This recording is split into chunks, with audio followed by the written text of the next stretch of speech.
Hey everybody, how you doing? I'm Dr. Boyce Watkins from the Black Business School, and you know that credit problems, credit repair, debt, etc., is a huge problem for lots and lots of people. And one of the things that people don't know is that there are some really underhanded tactics being used to collect on these debts that are actually, in the opinion of some, actually violating American freedoms, fundamental freedoms that we thought we had. And to speak on this issue, I heard from my very good friend Ken Williams, who is a former police detective with the Brockton Police Department. He spent 20 years on the force, but he now spends most of his life really doing what he can to help people, supporting whistleblowers and things like that. And so Ken's just a great resource. And so, without further ado, I want to ask Ken, how you doing today, man? Thank you, Doctor, for having me.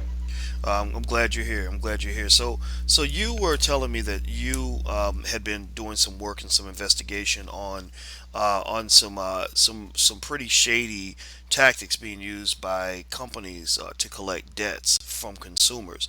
Can you talk about that a little bit? Certainly, I think a lot of folks, there are millions of people each and every year for many different reasons that fall behind on credit card debt, for instance. And the tactics that are being used by big banks to try to go and get people to pay those debts, some of those tactics are illegal. And it's important that I believe people understand that they have rights, that when illegal tactics are used, they do have a remedy. But unfortunately, in order to get to the point of the remedy, if they receive a summons in the mail and they have to appear in court, that not appearing in court is an instant default, which then there is no remedy for. They get the full brunt of what of that debt that the debt collector is trying to collect, garnished against their wages. They have liens put on their homes. They can have cars repossessed to go and cure the debt. All types of nasty things can happen. They can even have a capias warrant issued for them to appear in court, which could make them lose days of pay and stuff. So these are very, very serious issues.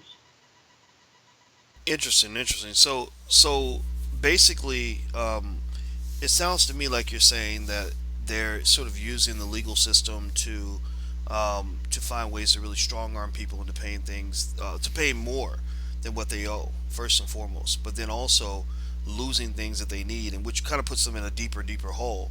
Um, in fact, I'd actually read somewhere where some people are actually ending up behind bars over this kind of stuff. Are you seeing anything like that? Well, I know here in Massachusetts, roughly 57,000 people have had liens placed on their homes. 57,000 people. In some instances, some people are being jailed for failure to pay the debt. Some banks are charging off the debt. Then a third party comes along and says, "Well, we bought the debt." And then a lot of folks aren't aware of the process of the transfer of sale from one company to another company is a business record, and the business record has to support that there's an actual debt. Some people aren't even aware that they have insurance that'll cover the debt in the event of a job loss, disability, and voluntary separation from a job. And they're getting notices from banks and third parties to pay the debt when in fact it should have been paid for by insurance. They're just not aware. So what ends up happening is because these people are very vulnerable, they're stressed out, there are other things going on in their lives. Some people just don't answer the summons in the mail because maybe it's amongst all of the other things that are going on in their lives that are, in turmoil. And when they don't answer that summons, a magistrate judge or a judge can issue a default, which means that they are responsible for every dime dollar that the debt collector has claimed they're due, but it hasn't had to prove in court is owed. Hmm. So, um, are there? I mean, is there work being done? I guess on a congressional level or anywhere else to kind of help in this situation? Are our politicians helping consumers, or are they helping creditors? In this back and forth. The courts today are being used as a debt collection agency. It's debtor's hell if you don't show up in court because just because someone sues you doesn't mean that what they're suing you for is true. They've got to come to court and prove that you actually owe that debt. And they also have to prove that they have the rights to the debt that might have been charged off. And oftentimes, when people go to court and they stand toe to toe with the credit agency, with certain defenses. Maybe the credit agency can't produce the original documents because those are no longer available. Then they can't prove that you owe that debt. Sometimes they can't even prove true statements, all of the debt to show that what they're alleging is owed is true and accurate. They'd have to go and show that they transferred the debt and that the originator of the loan or debt maybe didn't try to cure that debt. Some people file bankruptcy and cure these debts, but yet and still they're still brought into court stating that they're owing a debt. So, this is a very serious problem. But the biggest issue I want people to recognize is that if they don't show up to court to answer the summons and they get a default against them, they can then owe that debt out of default, and they never even had a chance and opportunity to defend themselves. And that just seems wrong. Well, I mean, it's certainly wrong. I mean, it almost sounds like we're in a situation where the burden of proof is not really put on the appropriate party, right? That I could just show up and say, "Hey, Ken Williams owes me $50,000," and if you didn't see the summons for whatever reason, I get there and they just strike the gavel and say, "Okay, Ken has to pay Boyce 50,000," and you've never, I never gave you anything. I never actually made a loan to you. So, what are some ways that consumers might protect themselves from some of this tyranny? And I'm gonna tell you this, Ken. I really believe that it's gonna get worse. I really think that as American consumers get hammered with more and more debt, it's gonna really translate more and more into a form of slavery. In that you're going to have people that are literally going to end up slaving for corporations to pay back debts that they really can't repay with the wages that American workers make. The American workers' wage has not increased very much over the last 20 years, but CEO wages have gone up. Shareholder income has increased, so what I see a trend where you've got products being made in other countries, like Air Jordans being made in China for $15, but they're being sold to American consumers for $250. Because these consumers are addicted to consumption, they believe they need to get these things. So how do they buy them? Well, their wages can't really afford them, so they use debt, right? They're pulling out the credit card, so the credit card bills stack up, the student loan debt stacks up, the medical debt stacks up. So debt collectors are saying, okay, we've got all these IOUs. How do we collect on this? Well, politicians, as we know, are owned by corporations, right? If they pay their lobbyists enough money, they can get them to pass any law. So what do? They then get the power of the government behind them to say, if you don't pay this debt, we can take everything you have.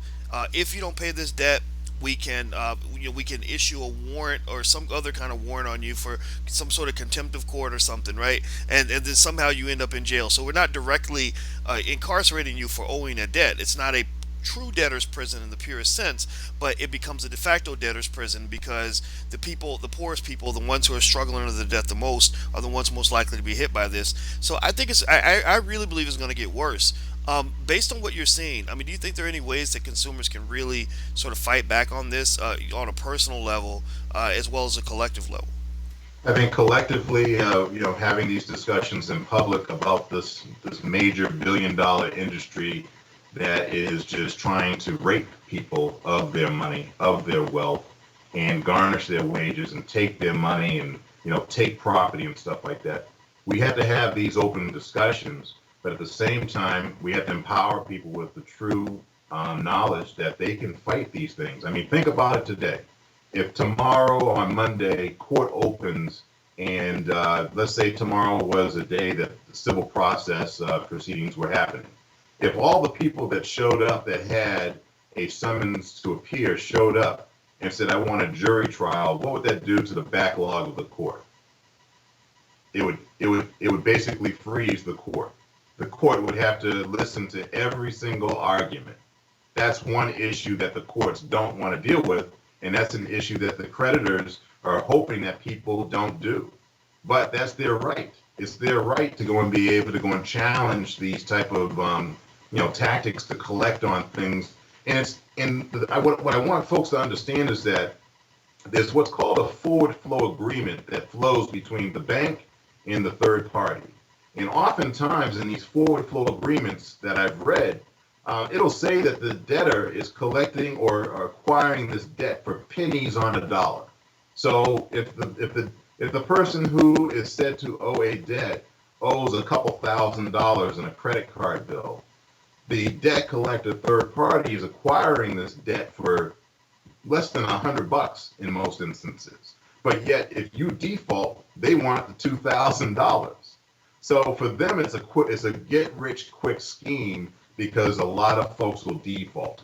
And when folks default, they're just opening up their purse and giving these people who are shysters their money, giving them their assets and stuff like that. And they are getting into a cycle now of control because you now have a debt that's hanging over your head that a judge is going to say you owe. And by the way, if you don't pay it, in some instances, depending on the state, you might go to jail. And that to me is debtor's prison. Well, what I would say to people is that there are a couple of laws that you want to look into to make sure that you know your rights when you get those bill collectors calling you. There is the Fair Debt Collection Practices Act, which pretty much explains what a bill collector is and is not allowed to do. There are things they can't do, like they can't call you really early or really late at night. They can't call you at work once you tell them to not call you at work. They can't call you repeatedly. They can't verbally abuse you. They can't call your friends and neighbors, etc. And so that's one thing. The other is the what is it? Fair Credit Reporting Act, if I'm not mistaken. Yep. And that's basically something that you want to, that helps you understand just your access to your credit report, how the bureaus have to respond to you, things like that. And if I'm not mistaken, in 2009, there's actually a Credit Card Act. If I'm right, maybe Ken can tell me if I'm right or wrong, but those are some of the things you might want to peek at, so you just kind of know what your rights are as a debtor. But also, what I would then say too is that an ounce of prevention really is worth a pound of cure. You can get prevention for pennies on the dollar, and cure will cost you a whole lot more. So the prevention is be cautious about debt. Know the difference between good and bad debt, like we discuss in the Black Wealth Boot Camp on a regular basis. You want to avoid debt unless there's a reason to take on the debt, and a very bad reason to take on the debt is to buy some overpriced consumer item, because that is designed to get you into various forms of financial addiction, which lead to various forms of slavery. There's never been a time where an addict is in control of their destiny. An addict usually is a slave to the drug. In this case, the drug might be credit and debt and consumption. So I want to say thank you, Ken. I appreciate this information. No, no, thank you, doctor, for having me. And I hope people maybe listen to this and take heed. That act that you're talking about is United States Fair Debt Collection Practices Act. That was enacted to go in to protect citizens. Make sure that they're not being abused. Yes, I should have let you say it. You always say it better than I do. No, Just in case anybody wants to know, Ken used to be a police detective, but he's also a good brother. But he should be a lawyer. He's my Johnny Cochran. That's for sure. All right. Well, everybody, it was great talking to you, and thank you guys for watching. I'm Dr. Boyce Watkins from the Black Wealth Boot Camp. This is Mr. Ken Williams. You can find out more about Ken at kwillservices.com. Is that correct, Ken? that's correct, doctor. Thank you. There you go. kwillservices.com. KWILL. Services. Okay, I want to make sure people get that right. All right. All right. So everybody, until we meet again, please stay strong, be blessed, and be educated. We are gone. Peace.